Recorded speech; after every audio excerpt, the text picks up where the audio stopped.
Well, they finally managed to do something right. The fledgling Republicans in the House have finally officially impeached Alejandro Mayorkas, the feckless fledgling Secretary of Homeland Security, for his blatant and willful dereliction of duty at our southern border. We're going to take a look at precisely why this impeachment matters. We're going to see how the House is actually holding the line against that ridiculous and reckless foreign aid spending bill that was just passed in the Senate. And we're going to see how the state of Texas continues to defend our national sovereignty by effectively building the wall. You're not going to want to miss this. Hey, gang, it's me, Dr. Steve, your patron professor, here to help you to think better so you can feel better in these crazy and turbulent times. So if you haven't already done so, you know what to do. Make sure to smack that bell and subscribe button. A huge happy Valentine's Day to one and all. And you know, I've been getting some really important questions from you about the election that I think are on the top of everyone's mind. I specifically got a question from one of our amazing Insiders Club members recently asking, how confident should we be in the election, even though Trump is way ahead, because we all know what happened last time. And it really is, when all is said and done, the single most important issue facing us all. How do we ensure free and fair elections? Well, we've come up with three big strategies that I want to share with you. 3 action points that you can all take to secure our elections in November. So instead of our usual live stream Friday this week, I'm inviting you to a special online gathering. So mark your calendars. It's this Friday, February 16th at 11 a.m. Eastern, where we'll go off platform together and we're going to dive into how we can protect the election from any and all kinds of Democrat shenanigans. Just click on that link below to register. It's absolutely vital that everyone who cares about this election be there. I'm sharing resources, research, and more to equip you with both the knowledge and the confidence to vote in November. I also rarely see your faces, and I want to talk to you face-to-face about this online. So I'm building in some virtual meet and greet opportunities for after the pop-up event as well. So just click on that link below to register for this extremely important event, or go to election.turleytalks.com. And together we're going to protect and defend election integrity this coming November. Click on that link below right now. It was a historic vote. It's the first time in U.S. history that a sitting cabinet secretary has been impeached. The 2 articles of impeachment accused Mayorkas of willfully refusing to enforce immigration laws and lying to Congress, claiming that the border was secure when the entire nation could clearly see otherwise.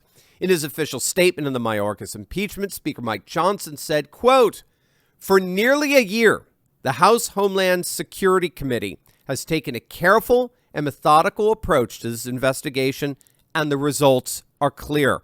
From his first day in office, Secretary Mayorkas has willfully and consistently refused to comply with federal immigration laws, fueling the worst border catastrophe in American history." Now, of course, we're under no illusions that this impeachment is going to go anywhere in our aloof House of Lords Senate, right, that consistently does the bidding of the swamp, the D.C.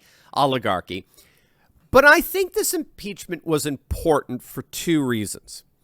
First and foremost, it's an act of holding a sitting cabinet secretary accountable. And that's hugely important because scholars have recognized that one of the key characteristics of a genuinely authoritarian regime is the complete lack of accountability among its leaders.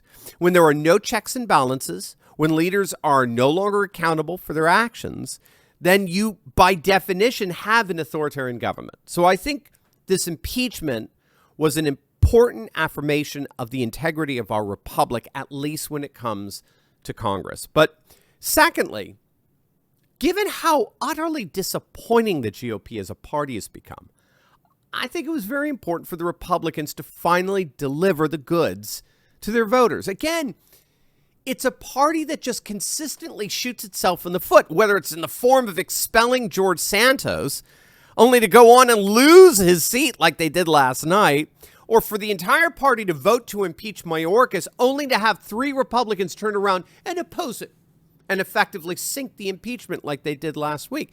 It's a party that just simply never fails to stab their own voters in the back. They never fail to betray their own constituents.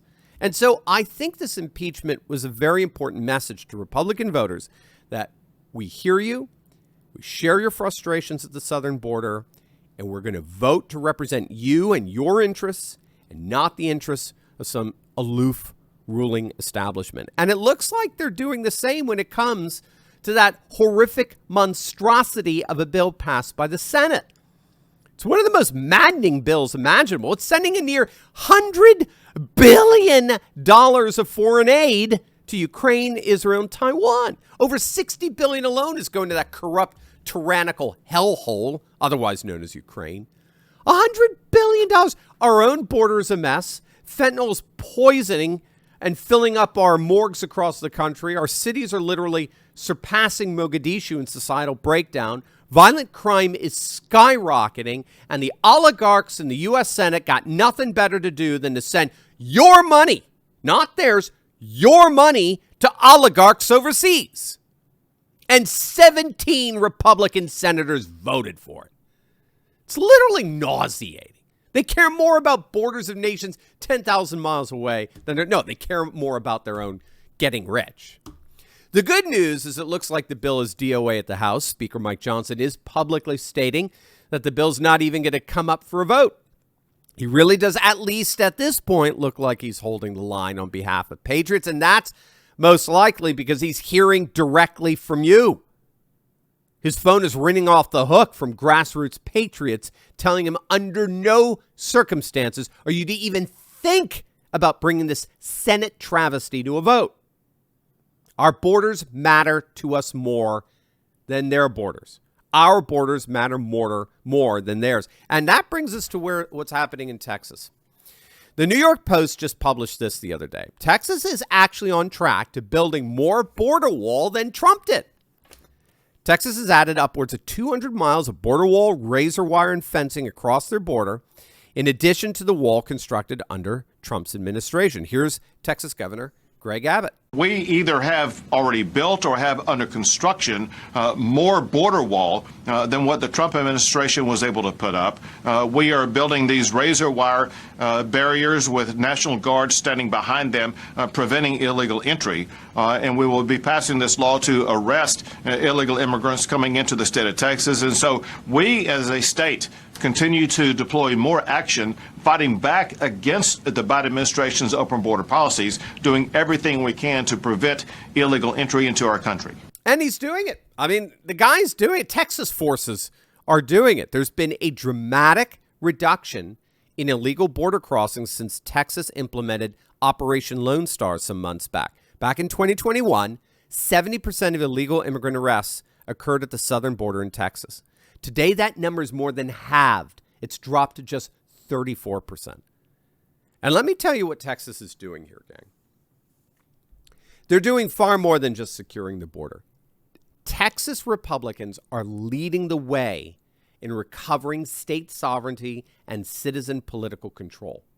As we see the rot of dysfunctionality in D.C. and blue states more and more imploding under their own woke lunatic ideologies, citizen activists in red states like Texas are rising up and leading the way in restoring the political integrity of our republic in the midst of so much liberal rot. It's a big country. We don't have to wait for establishment Republicans in D.C. to get on board with us. We can take matters into our own hands locally through county, statewide activism to hold our local and state leaders accountable, to represent and enact our values at a state level. That's exactly what Governor Abbott is doing, and that's exactly what a number of other red state governors are doing. They're banding together to stand up for red state values. And together, we're going to move forward in the societal renewal of faith, family, and freedom, regardless of whether the dolts in D.C. want to join us.